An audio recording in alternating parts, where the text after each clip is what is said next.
어느 목사가 일을 부탁을 받고 집에다가 이 대문을 달게 되었습니다.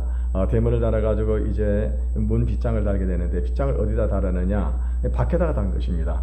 빗장은 안쪽에다 달아야 되는데 이 밖에다 달게 되니까 이 주인이 화가 났습니다. 그래가지고 이 목사에게 큰 소리로 이 소리를 질렀습니다. 아니, 당신 눈도 없냐고, 눈이 어떻게 빗장을 갖다 밖에다 다냐고 이렇게 화를 내니까, 또 목수도 이 화를 내는 주인의 모습을 보면서 자기도 또 화가 난 것입니다. 그러니까 목수가 무슨 일을 하는 것입니까? 내가 눈이 없는 것이 아니고 당신도 눈이 없어, 그렇게 말하는 겁니다. 아니, 내가 왜 눈이 없냐고 그렇게 얘기를 하게 되니까 이 목사가 하는 말이 무엇입니까? 아니, 당신이 정말 눈이 있다고 그런다고 한다면은 왜 나 같은 목수를 썼어? 라고 그렇게 얘기를 했다라고 하는 그런 얘기가 있습니다. 여러분, 우리는 누군가가 다른 사람이 나에게 화를 내게 되면은 나도 화가 나게 된다고 하는 사실을 우리에게 얘기를 해주는 것입니다. 오늘 교회에서 이 야고보서 성경 공부를 하고 있던 청년들이 하나님의 말씀에 참 은혜를 받았습니다. 그 은혜 받은 말씀이 뭐냐면은 너희는 서로 너희 죄를 고하라고 하는 이 말씀을 은혜를 받았습니다. 그래서 이번에 이 청년들이 이제 그 자리에서 자기들의 죄를 서로 이 고백을 하기로 했습니다. 그래서 고백을 하게 되는데, 한 청년이 처음 먼저 고백을 시작을 했었습니다. 나는 아직까지도 내가 담배를 끊지 못했다라고, 그러면서 이것이 참 문제라고 그렇게 얘기를 했습니다.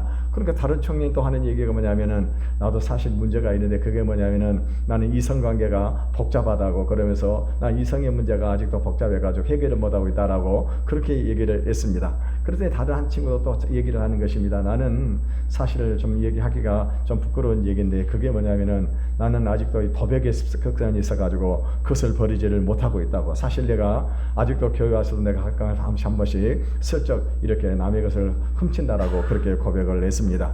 세 사람이 이렇게 자기가 가지고 있는 죄들을 전부 다 고백을 했는데, 한 사람은 입을 딱 다물고 아무 얘기를 하지 않은 것입니다. 그러니까 다른 새 친구들이 얘기를 하는 것입니다. 왜 너는 고백을 하지 않느냐? 너는 통폐냐? 너는 아무것도 잘못한 것이 없냐? 라고 그렇게 이렇게 얘기를 했습니다. 그러니까는요, 이 친구가 그러면 나도 고백을 해야 되냐고. 고백을 해야 되지. 그래서 그럼 고백을 하겠다라고 그렇게 얘기를 하는 것입니다. 그러면서 이 친구가 고백하는 것이 무엇입니까? 나는 다른 것이 아니라 다른 사람들이 허물이라든가 흉이라든가 잘못하는 것이 있으면은 나는 그것을 보고 가만히 있지 못해가지고 동네방네 다니면서 불고 다니는 것이, 그것이 내가 제자로 그런 습성이 있다라고. 이 얘기를 들으니까 이 세 사람이 큰일 났습니다. 왜냐하면 이제 이 세 사람들이 자기가 가지고 있는 그런 허물들을 다 드러내는데, 이 친구가 다 이제 앞으로 어떻게 하겠습니까? 전부 다 불고 다닐 거라고 하는 것입니다. 여러분, 이것이 무엇을 말하는 것일까요? 이거는 우리가 죄성을 가지고 있는 우리 인간의 본성이라고 하는 것입니다. 여러분, 우리 인간의 죄성을 가지고 있다 보니까 누구든지 어떻게 합니까? 다른 사람이 가지고 있는 좋은 것을 보기보다는요, 다른 사람이 가지고 있는 약점이라든가 허물이라든가 그런 죄를 보고는 어떻게 합니까? 그것을 판단을 하고, 그리고 그것을 다른 사람한테 이렇게 소문을 내면서 묘한 쾌감을 느끼는 그런 일들이 우리에게 참 많이 있다고 하는 것입니다. 그러므로 여러분요, 우리가 가장 중요한 것이 뭐냐? 우리 안에 이 죄악된 이 본성을 예수 그리스도의 피로 씻으시기를 바라겠습니다. 그래서 이런 본성을 거쳐야 된다고 하는 것입니다. 이 정원식 국무총리를 여러분 아실 것입니다. 이분이 이 대학에서 이 졸업식을 할 때마다 이 총장의 이 권면의 설교를 하게 됩니다. 그런데요, 매년 이렇게 이 총장 설교를 하게 되는데 매번 다른 설교를 해줘야 된다고. 왜냐? 거기에는 교수들이라든가 학생들도 같은 설교를 들을 수는 없지 않습니까? 그래서 매번 다른 설교를 해야 되게 되는데, 그러다 보니까 굉장히 이 권설이 부담이 되는 것입니다. 그래서 미국에 있는 유명한 대학교의 총장들의 이 권설을 쭉 살펴보았습니다. 살펴보는데 거기서요, 딱 한 가지 주제를 발견하게 되었어요. 그게 뭐냐면은 이 다양성 가운데 있는 그런 창의성이라고 하는 거예요. 다양성 가운데 있는 이 창의성이라고 하는 거예요. 그러니까 모든 사람이 다 다양한데 그 안에 다양한 것을 가지고 어떤 그런 새로운 것을 만들어낼 수 있다고 하는 것입니다. 이것을 발견을 했다고 하는 거예요. 여러분, 우리나라의 이 직업이 몇 가지나 되는 줄 아십니까? 제가 오래전에 어떤 인터넷에 어떤 자료를 살펴봤더니 사무관리직이 11,083개, 마케팅 영업직이 9,231개, 기능기술직이 7,650개입니다. 이것만 합쳐가지고 해도 이 직업이 몇 개 종류의 직업이 있냐?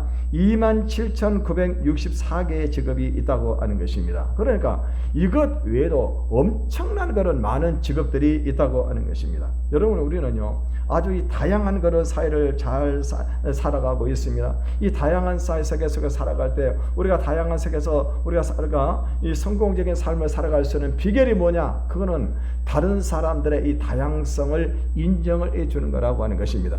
다른 사람들의 다양성을 인정해주고 그것을 포용하게 되면 그 안에서 어떤 일이 벌어지게 되느냐? 새로운 창의로운 것들이 발생하게 된다고 하는 것입니다.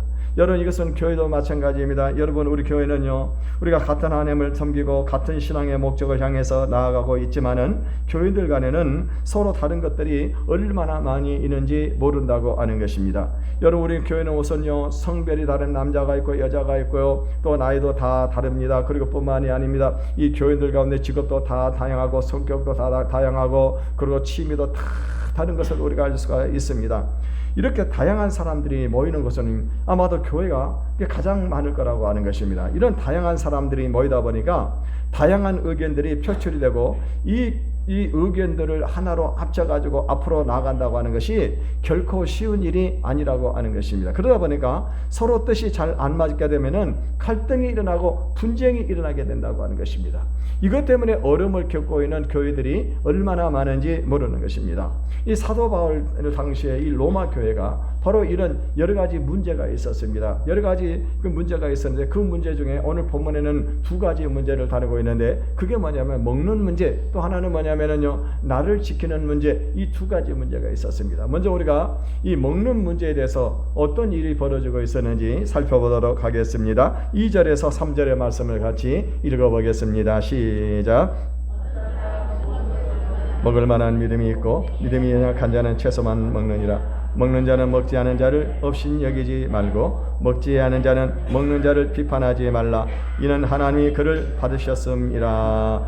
이 로마 교회가 처음 생기게 되어진 이것은요, 이 6월절, 이 오순절에 6월절에 예루살렘에 제사를 드려왔던 그런 디아스포라 흩어졌던 유대인들이었었습니다. 다시 말하면 로마에서 거주하고 있던 유대인들이 바로 이제 이 6월절을 오순절을 지키고 있었어요. 그때 그곳에서 이 사도들이 전한 복음을 듣고 성령을 받게 되었습니다. 그래서 그들이 다시 로마로 돌아가 가지고 거기서 교회를 세운 것이 바로 이 로마 교회가 되었습니다. 이 로마 교회는 처음에는요 이렇게 유대인들 흩어져 있던 그 유대인들이 주축이 되어가지고 이 교회가 세워지게 되었습니다. 그러고 난 다음에 이제 이방인들도 예수 그리스도의 복음을 듣고 이 교회로 들어오기 시작해가지고 그래서 로마 교회는 유대인들과 그리고 유대인들이 섞이는 그런 교회가 되었었습니다. 그런데 이 클라우디우스 황제 때에 이 로마에 살고 있는 유대인들 이 추방령을 내리게 된 것입니다.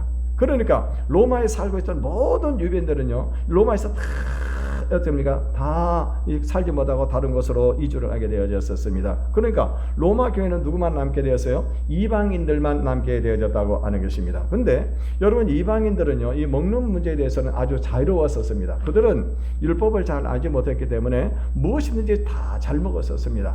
그런데 이제 이 나중에는요 이 추방령이 해제가 되니까 다시 유대인들이 바로 로마로 이렇게 돌아오게 되어졌다고 하는 것입니다. 그래가지고 다시 유대인들하고 로마인들하고 같이 이렇게 섞여진 교회가 되게 되었습니다. 이제 로마인들이 떠나다 다시 와서 보니까는요 이 교회는 이방인들이 주축을 이루는 그런 교회가 되어졌었습니다. 근데 와서 보니까 어떤 일이 벌어지게 되고 있습니까? 이 유대인들은 먹어서는 안 되는 그런 음식들을 먹는 것입니다. 예를 들게 되면은 율법에 보게 되면은 고기를 먹더라도요 짐승도 이 구별된 것만 먹을 수가 있었습니다. 예를 들게 되면은 짐승을 먹는데 발이 쪽발이 된다거나 아니면 대세겜질하는 그런 짐승만은 먹을 수가 있었습니다. 만약에 쪽발이 아니거나 대세겜질하지 않은 그런 짐승을 먹을 수가 없는 것입니다. 또 어떤 경우도 있냐면은요 쪽발이 되어 있는데도 불구하고 대세겜질을 못하고 있는 그런 짐승들은 먹을 수가 없는 겁니다. 예를 들면은 돼지 같은 경우는요 돼지고기 같은 것은 쪽발은 되어 있지만은 대세겜질을 못하니까 율법에는 그것을 먹지 말라고 그렇게 되어 있습니다. 여러분, 물고기도 마찬가지입니다. 물고기도 비늘이라든가 아니면은요 지느러미가 있는 그런 고기는 먹을 수가 있지, 물고기는 먹을 수가 있지만은 지느러미가 없거나 아니면 비늘이 없는 그런 고기는 먹을 수가 없는 것입니다. 요즘에 우리가 스테미 식품으로 이 장어가 아주 굉장히 비싸다고 합니다만은요, 여러분 이런 장어 같은 것은 먹을 수가 없는 것입니다. 공중에 날아다니는 새들 같은 까마귀라든가 아니면은 이 가마우치라든가 아니면은 뭡니까 이런 새들 있잖아요. 이런 것을 먹지는 못하는 거예요. 그러니까 이 먹을 음식과 먹지 못하는 음식을 구별되어 있어 가지고 유대인들은 어떻게 합니까? 율법이 정한 대로 먹을 음식을 먹지를 않는 것인데, 그런데 이방인들은 와서 보니까 돼지고기도 먹고 돼지피도 먹고 그냥 가리지 않고 잘 먹고 있다라고 하는 것입니다. 그러니까 교회 안에서 어떤 일이 벌어집니까? 이 먹는 문제로 인해 가지고 교회가 분열이 지금 일어나고 있는 것입니다. 일어나고 있는 거예요. 결국이요, 이 먹는 문제가 신앙의 문제와 연결돼 가지고 상대방을 공격하고 비판하는 그런 문제로까지 발전을 했습니다. 자칫 잘못하게 되면 교회가 깨어질 그럴 위기에 직면을 하게 된 것입니다. 이때 사도 바울은요, 이런 위기에 처해있는 로마 교회의 성도들을 어떻게 권면을 하고 있습니까? 우리 1절을 읽어보겠습니다. 시작. 나를 너희가 봤되 그의 의견을 비판하지 말라. 오늘 사도 바울이 로마 교인들에게 지금 권면하고 있는 것이 뭐냐면은 믿음이 연약한 자를 너희가 받되라고 말하고 있습니다. 그의 의견을 비판하지 말라. 여기서 너희가 받으라고 하는 말은 어떤 말을 하고 있는 뜻입니까? 그거는 믿음이 연약한 그런 사람들을 비판하지 말고 그들을 받아들이라고 하는 것입니다. 여러분, 교회 안에는요 다양한 사람들이 모여 있습니다. 나이도 다르고 성별도 다르고 생각도 다르고 또 자라온 배경도 다르고 직업도 다르고 신앙생활했던 그런 연수도 다 다릅니다. 어떤 사람은 이제 신앙생활을 시작하는 사람도 있고 5년째 되는 사람, 10년째 되는 20년 아니면 수십 년 동안 신앙생활을 해왔던 그런 사람들이 있다고 하는 것입니다. 그리고 이렇게 교회 안에는 다양한 사람들이 모여 있습니다. 이것이 교회의 특징입니다. 사실 다르기 때문에 우리가 하나로 뭉치게 되면은요, 이건 아름다운 하모니를 이룰 수가 있다고 하는 것입니다. 여러분 음악도 보십시오. 여러분 음악을 보게 되면 음악도 다양한 악기들이 다 모여가지고 이 하모니를 이루어서 가지고 연주를 하게 되면은 얼마나 아름다운 소리가 나는지를 모르는 것입니다. 그러니까 교회 안에서 이렇게 다양한 그런 사람들이 있는데 다르다고 해가지고 그런 사람들을 배척하지 말고 그런 사람들을 포용하라고 이렇게 말씀을 하고 있습니다. 물론 믿음이 연약한 제 잘못된 행동까지 무조건 인정해 주라고 하는 것은 아닙니다. 어떤 부분은요 이해하고 인정을 해주라고 하는 거예요. 그리고 나폴레옹이 유럽을 지배하고 있을 때였습니다. 지배하는 그 나라마다 이제 주둔거를 세우고 그리고 이제 곳곳에 보초를 세웠습니다. 어느 날 저녁에 나폴레옹이 이제 이 보초 근무를 점검하기 위해서 이렇게 밤에 이 순찰을 나갔습니다. 순찰을 나가는데 어떠한 그 보초병이요. 이 사람이 보초 근무를 쓰는 것이 아니라 총을 옆에다 딱 세워놓고는 거기서 잠을 자고 있는 것입니다. 나폴레옹이 너무너무 화가 났습니다. 너무너무 화가 나는데요, 그것을 참고는 어떻게 했습니까? 그 보초병을 깨우지 않고 그 보초병이 옆에서 세워둔 총을 딱 들고는요, 이 나폴레옹이 그것을 이렇게 지키고 있었습니다. 이제 나중에 이 사람이 이 보초병이 일어나서 보니까는요, 누가 지금 그 보초를 쓰고 있습니까? 나폴레옹이 지금 이 보초를 대신 쓰고 있는 것입니다. 너무나 놀래가 두려워 벌벌 떨면서 무릎을 꿇었습니다. 잘못을 용서해달라고 그렇게 빌었습니다. 그러니까 나폴레옹이 어떻게 했습니까? 얼마나 피곤하면 그러겠냐고, 내가 대신 보초를 써줄 내가 좀 잘하고. 그러니까는 이 사람이 아닙니다. 제가 잘못했습니다. 용서해달라고. 그러는 것입니다. 이 사람이 이제 이 나폴레옹 이 사람을 용서를 해주었습니다. 그랬더니 이 사람이요 평생도록 나폴레옹에게 충성을 다하는 그런 군인이 되었다고 하는 그런 얘기가 있습니다. 여러분, 보초병은요 절대로 경계 근무를 소홀히 해서는 안 된다고 하는 것입니다.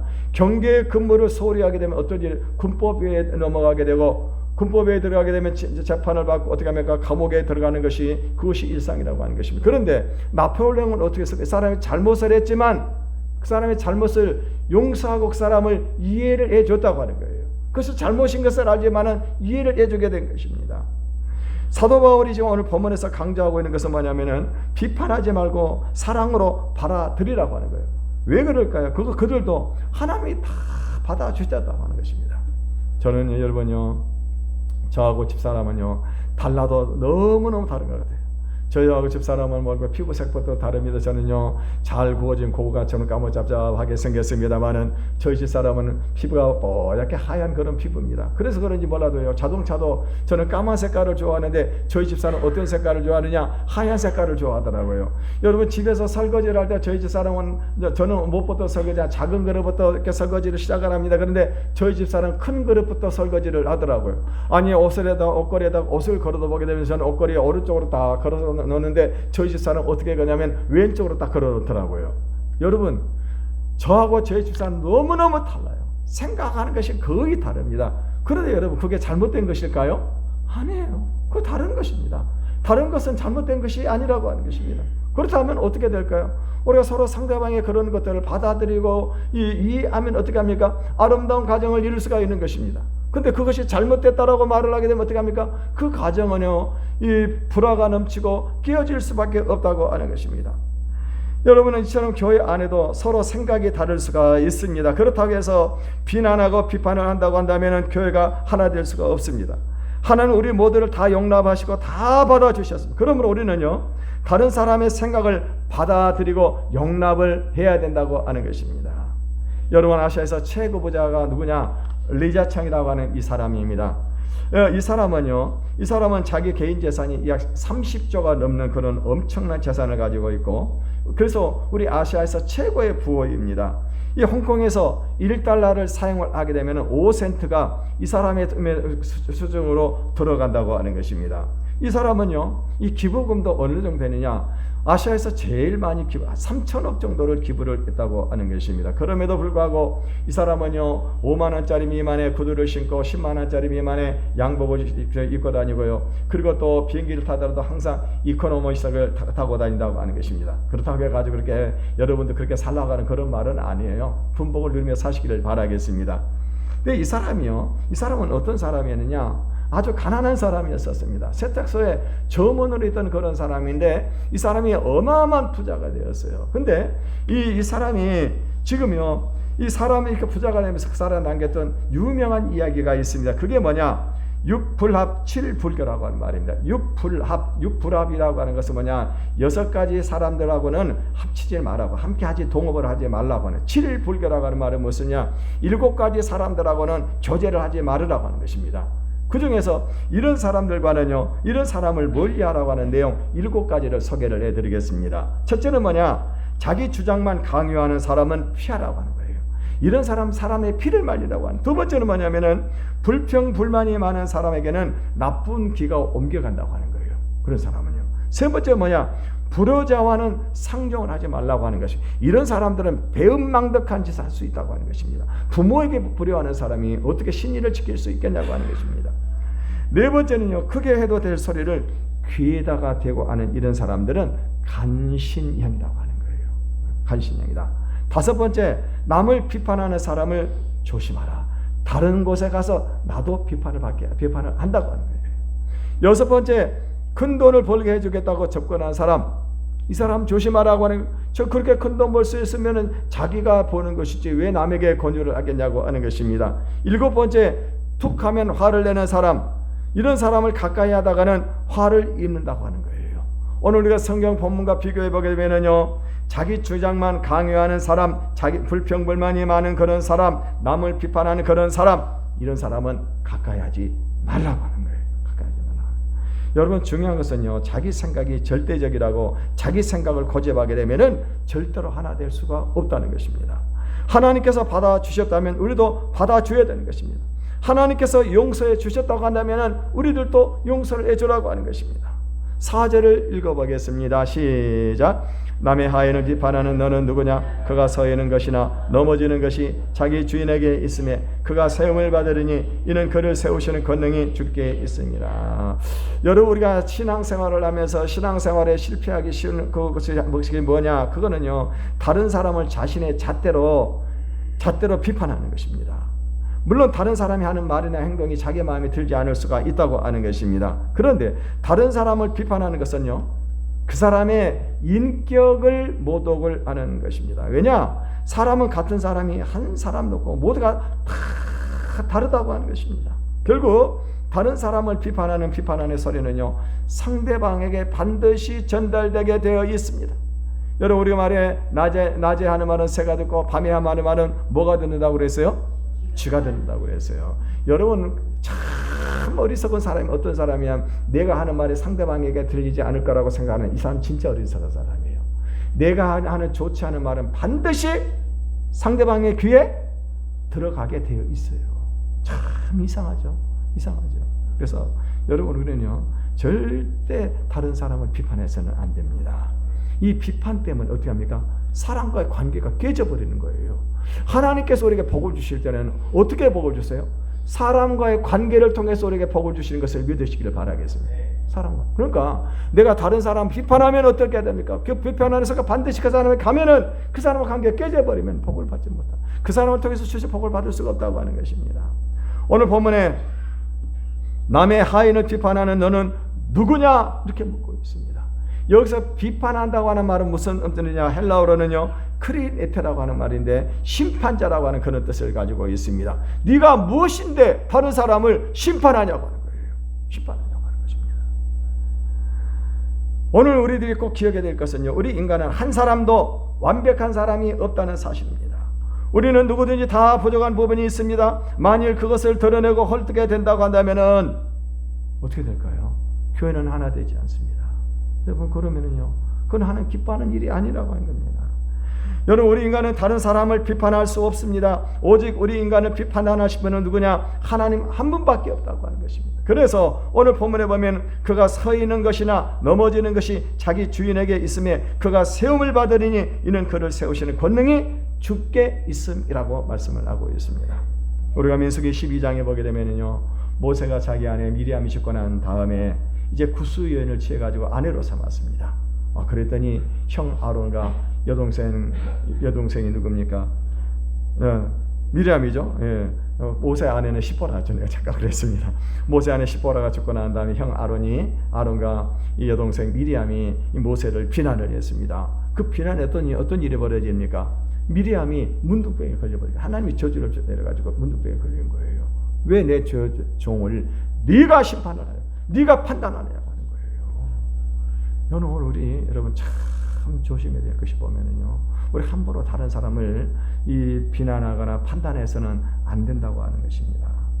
이 로마 교회의 두 번째 문제는 뭐냐? 날짜 문제였었습니다. 우리 6절을 읽어보겠습니다. 시작. 나를 중히 여기는 자도 주를 위하여 중히 여기고 먹는 자도 주를 위하여 먹으니 이는 하나님께 감사하며 먹지 않은 자도 주를 위하여 먹지 아니하며 하나님께 감사하느니라.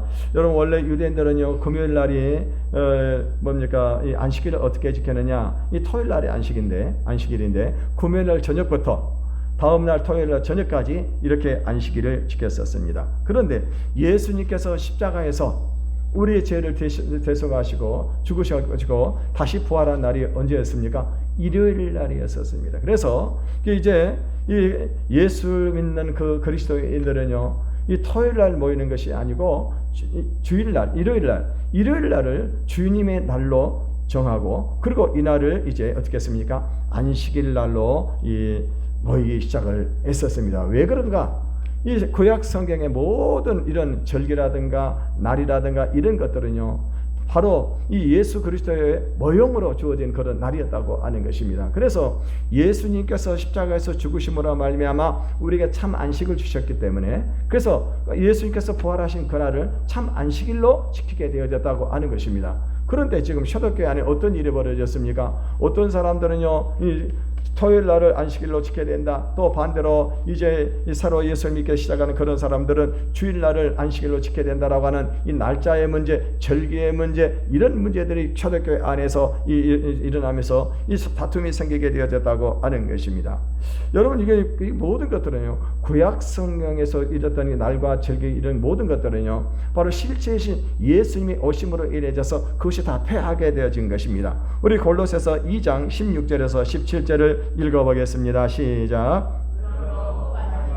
절기나 초하루나 안식일을 이유로 누구든지 너희를 비판하지 못하게 하라. 이것들은 장래의 일의 그림자이니 몸은 그리스도의 것이니라. 오늘 성경에서 무엇을 말씀하고, 이것들은 전부 다 장래의 일의 그림자라고 말하는 거예요. 그림자예요. 그러니까 실체에서는 예수님의 오심으로 인해 가지고 이제는 어떻습니까? 그 그림자는 다 사라지게 되어졌다고 하는 것입니다.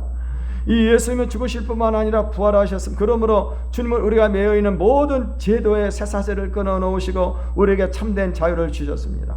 이것은요, 기독교의 아주 위대한 진리입니다.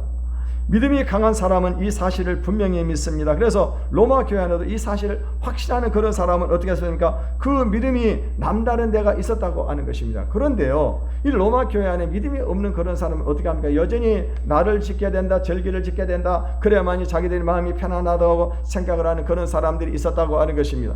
이런 사람들에 대해서 우리가 어떻게 되느냐?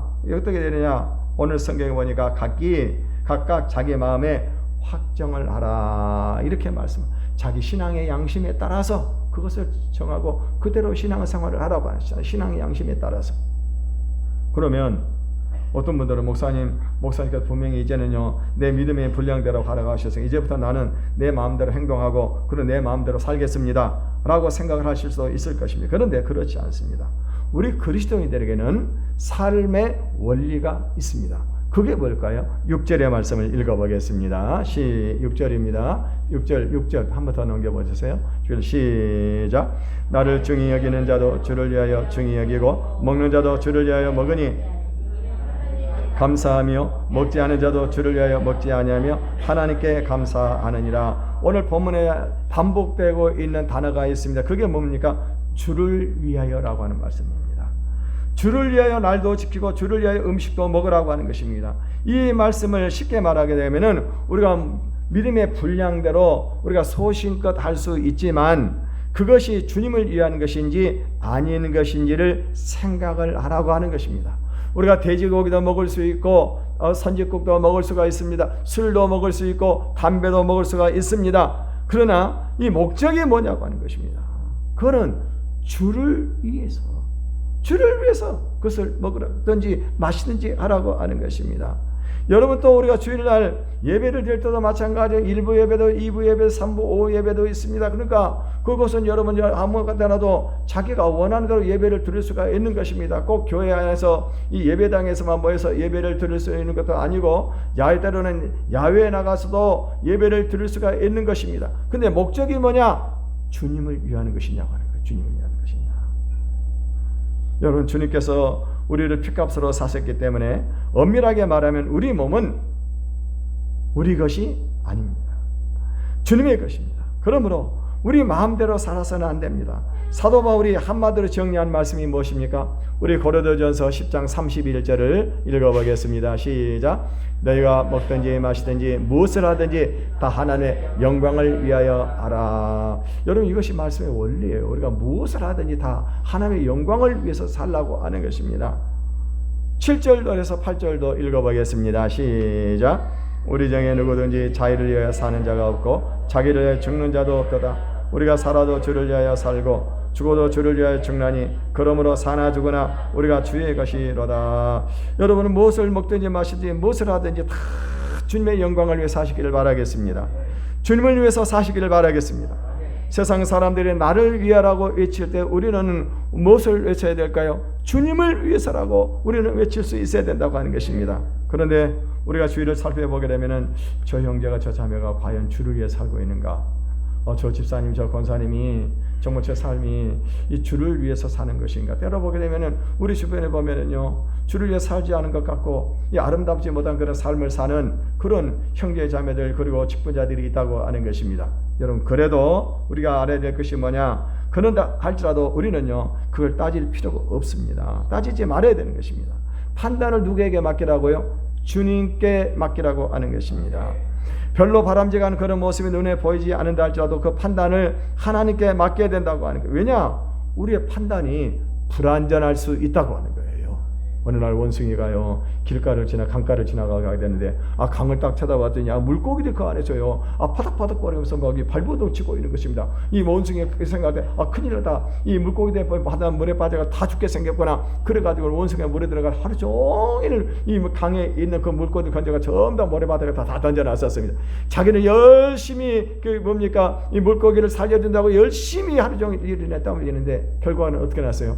물고기들을 다 죽이고 말았다고 하는 거예요. 자기 생각이 옳다고 해가지고 그것을 어떻게 합니까? 그 일을 갖다 계속 했는데 결국에는 어떤 일이 벌어집니까? 다른 사람을 다 죽이는 일이 얼마나 많이 있습니까? 교회 안에서도 이런 일이 얼마나 많이 있는지를 모르는 것입니다. 자기 생각이 옳다고 주장하면서 그러면서 이 사람 저 사람 다 찾아다니면서 그러면서 막 떠벌리고 그래가지고 어떻게 합니까? 떠벌렸는데 그 결국에는 어떻게 합니까? 다른 영혼을 죽이는 그런 일들이 얼마나 교회 안에서 많이 일어나고 있냐고 하는 것입니다. 그래서 여러분 우리는요 이 판단을 주님께 맡겨야 되는 것입니다. 어차피 우리 자신들도 불안한 사람들이기 때문에 판단하는 것은 주님께 맡겨야 돼요. 우리 10절에서 11절을 읽어보겠습니다. 시작. 어찌하여 내 형제를 없이 여기느냐? 누가 이미 심판 내 앞에 살리라. 기억되었을 때 주께서 이르시되 내가 살았느니 모든 무릎이 내게 무릎 꿇을 것이요 모든 혀가 하나님께 자백하리라 하였느니라. 여러분 우리가 다 하나님의 심판대 앞에 서게 될 것이라고 성경은 분명히 말씀을 하고 있습니다. 그래서 우리가 행한 대로 다 심판을 받게 될 것입니다. 중요한 것은요 오늘 구원받은 여기는 저와 여러분들은요 진노의 심판 지옥의 형편을 받는 것이 아닌 것입니다. 아닌 것이고 우리는요 하늘의 상급에 우리 상급 심판을 받게 되어진다고 하는 것입니다. 중요한 것은 뭐냐? 그때요 모든 사람이 하나님 앞에 무릎을 꿇고 모든 혀가 다 자백을 할 것이라고 말씀을 하고 있습니다. 무엇을 자백을 할까요? 12절의 말씀을 읽어보겠습니다. 시작. 이러므로 우리 각 사람이 자기 일을 하나님께 짓고 하리라. 하나님 앞에서 우리가 행했던 그 모든 일들을 어떻게 한다고요? 하나님 앞에 전부 다 고백하는 날이 오게 될 거라고 하는 거예요. 여러분 우리는 지금도 어떤 일을 해놓고 어떤 말을 해놓고 우리는 잊어버릴 수가 있습니다. 근데 하나님 앞에 서게 되는 날에 어떤 일이 벌어지게 될까요? 우리가 행했던 그 모든 일들, 우리가 입술로 내뱉었던 그 모든 말들 전부 다 하나님 앞에 다 드러나게 되어 있다고 하는 겁니다. 우리가 사람이 자기 일을 직접 구하는 것입니다. 그때 남을 비판했다고 하는 그 비판은 비판으로 우리도 비판을 받을 것입니다. 그러므로 예수님은 뭐라고 말씀하셨어요? 마태복음 7장 1절에서 3절의 말씀을 읽어보겠습니다. 시작. 비판을 받지 아니하려거든 비판하지 말라. 너희가 비판하는 그 비판으로 너희가 비판을 받을 것이요 너희가 헤아리는 그 헤아림으로 너희가 헤아림을 받을 것이니라. 어째 형제의 눈 속에는 티는 보고 내 눈 속에 있는 들보는 깨닫지 못하느냐. 비판을 받지 아니하려거든 비판하지 말라고 했습니다. 그 비판으로 너희가 비판을 받는다고 했습니다. 어찌하여 형제의 눈 속에는 티를 보면서 내 안에 있는 이 들보는 보지 못하느냐고 하는 것입니다. 여러분 다른 사람 비판 잘하는 사람 보세요. 이 사람은 그런 사람일수록요 더 큰 들보가 있는 사람들입니다. 있는 사람들. 우리는 형제를 비판하지 말아야 됩니다. 우리가 비판하는 일만 하지 않아도 성숙함에 이를 수가 있습니다. 우리가 비판하는 일만 하지 않아도 덕을 세울 수가 있습니다. 한 수도사가요 어떤 젊은 가보집에 자주 드나들으니까 이 말 많은 이 여성 두 사람이 이 수도사의 그 어떤 그런 행위들을 동네방네 다니면서 안 좋은 소문을 퍼뜨렸었습니다. 그래서 나중에 이 가보가 죽었어요. 죽었는데 무엇으로 죽었느냐? 암병으로 죽었습니다. 그러니까 이 젊은 수도사가요 암병에 죽어가는 이 여자를 그렇게 정성으로 돌보고 헌신을 하면서 돌봐줬었습니다. 그런데 결국에는 이제 이 젊은 여자가 과부가 죽고 말았습니다. 죽고 나니까 그동안에 이렇게 수도사를 허물을 가지고 동네방네 막 다니면서 사람들에게 떠들었던 이 두 여인이 수도사를 찾아와가지고 이제 뭡니까 사과를 하는 것입니다. 잘못했습니다. 우리가 모르고 이렇게 동네방네 떠들고 다니면서 다른 사람들에게 얘기를 했는데 우리 죄를 용서해달라고 그렇게 얘기를 했습니다. 그러니까 수도사가요 닥터를 두 뭉치를 한 사람한테 한 뭉치 줬습니다. 그러면서 저 언덕에 가가지고 그래 바람 불 때 거기다 다 날리라고 그랬습니다. 다 날리고 돌아왔습니다.